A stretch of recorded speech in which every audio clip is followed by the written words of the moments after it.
Chemistry chaos जैसी लगती है ना? लेकिन क्या हो अगर हम कहें कि ये असल में एक स्ट्रक्चर्ड सिस्टम है जिसे डिकोड किया जा सकता है? ये सवाल तो मतलब लगभग हर साइंस स्टूडेंट के मन में आता है। उन्हें लगता है केमिस्ट्री बस रटने दूसरा नाम है। बिल्कुल। पर असलियत ये है कि केमिस्ट्री मुश्किल नहीं है, ये बस मिसअंडरस्टूड है। अगर सही आदतें अपना ली जाएं, तो ये सब्जेक्ट बहुत प्रिडिक्टेबल हो जाता है। इसी से जुड़ी एक कहानी है आर्यन की। 11वीं क्लास का एक स्टूडेंट था और उसके लिए केमिस्ट्री एक बुरे सपने जैसी थी। अच्छा। फॉर्मूलाज एक तरफ से, रिएक्शंस दूसरी तरफ से। फिर एक दिन उसने फैसला किया कि वो इसे झेलेगा नहीं, समझेगा। और बस वही एक छोटा सा बदलाव उसकी ट्रांसफॉर्मेशन स्टोरी बन गया। एक एवरेज स्कोरर से आर्यन नीट केमिस्ट्री में 160 से ज्यादा स्कोर तक पहुंच गया। वाह। तो यहाँ पॉइंट प्रतिभा का था ही नहीं, पॉइंट था सही स्ट्रैटेजी का। और यही आज हम यहाँ करने वाले हैं, उस स्ट्रैटेजी को डिकोड करेंगे। ठीक है, तो ये डिकोडिंग शुरू कहाँ से होती है? केमिस्ट्री तो अपने आप में ही बहुत बड़ी है। इसे समझने के लिए हमने केमिस्ट्री को 3 यादगार हिस्सों में बांटा है। फिजिकल केमिस्ट्री, जिसे हम कहते हैं the logic engine. The logic engine. Inorganic chemistry यानी पैटर्न साइंस, और ऑर्गेनिक केमिस्ट्री जिसे हम कहेंगे स्टोरी टेलिंग केमिस्ट्री। ये नाम सिर्फ फैंसी नहीं है, ये इनके कोर नेचर को दिखाते हैं। ठीक है, तो द लॉजिक इंजन से शुरू करते हैं। इसका मतलब क्या है? क्या ये सिर्फ मैथ्स के बारे में? मैथ्स से ज्यादा ये लॉजिक, क्लैरिटी और कंसिस्टेंसी के बारे में है। फिजिकल केमिस्ट्री में महारत हासिल करने के लिए 2 चीजें करनी है। पहला, एक फॉर्मूला शीट तैयार करें।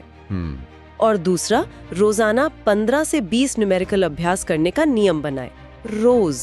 1 मिनट, रोजाना ही क्यों? क्या हफ्ते में एक बार बैठकर ज्यादा सवाल करना बेहतर नहीं होगा? नहीं, बिल्कुल नहीं। फिजिकल केमिस्ट्री के फॉर्मूलाज टीनेजर्स की तरह होते हैं, उन्हें रोजाना ध्यान चाहिए। सही बात है। अगर आप ध्यान नहीं देंगे तो वो आपको भूल जाएंगे।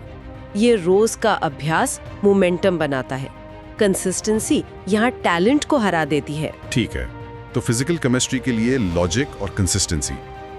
लेकिन इनऑर्गेनिक केमिस्ट्री का क्या, जिसे पैटर्न साइंस कहा गया है? उसमें तो कहते हैं कि नियमों से ज्यादा एक्सेप्शंस हैं। वहां पैटर्न कहां से मिलेगा? ये एक बहुत बड़ा मिसकंसेप्शन है। असल में वो एक्सेप्शंस भी एक बड़े पैटर्न का ही हिस्सा होते हैं। अच्छा। इनऑर्गेनिक केमिस्ट्री को डिकोड करने का खजाना एनसीईआरटी के टेबल्स में छिपा है।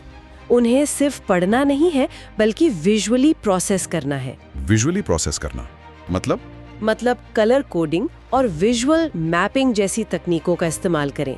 जैसे पी ब्लॉक एलिमेंट्स के ट्रेंड्स को एक ही रंग से हाईलाइट करें। जब आप डेटा को एक विजुअल मैप में देखते हैं, तो आपका दिमाग लिस्ट रटने की जगह पैटर्न पहचानने लगता है। और एक बार पैटर्न दिख गया तो एक्सेप्शंस भी याद रह जाते हैं। वाह, ये तो बिल्कुल नया पर्सपेक्टिव है। तो अगर इनऑर्गेनिक पैटर्न्स का खेल है, तो ऑर्गेनिक केमिस्ट्री यानी स्टोरी टेलिंग केमिस्ट्री कैसे काम करती है?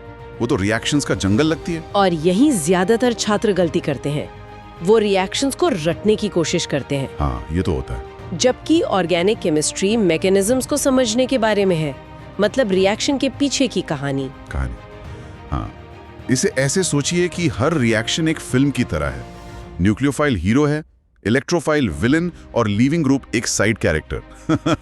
हाँ, ये तो सुनने में बहुत दिलचस्प है, लेकिन क्या ये अप्रोच प्रैक्टिकल है? ये एक फ्रेमवर्क है। अगर आप रिएक्शन का इंटेंट या इरादा समझ लें कि कौन किसे अट्रैक्ट कर रहा है और क्यों, तो आपको पूरी मॉलिक्यूलर स्टोरी साफ हो जाती है। फिर आपको 100 अलग-अलग रिएक्शंस याद नहीं करने पड़ते। तो ये तीनों ब्रांचेस के लिए अलग-अलग रणनीतियां हो गई।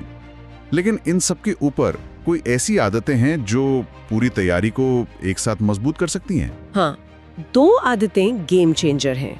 पहली है द 20 मिनट फोकस प्रोटोकॉल।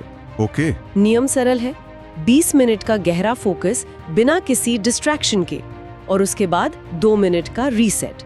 यह तरीका घंटों तक आधे अधूरे मन से पढ़ने से कहीं ज्यादा असरदार है। और दूसरी आदत, जो पढ़ा है उसे याद रखने के लिए? उसके लिए है द रिकॉल टेस्ट।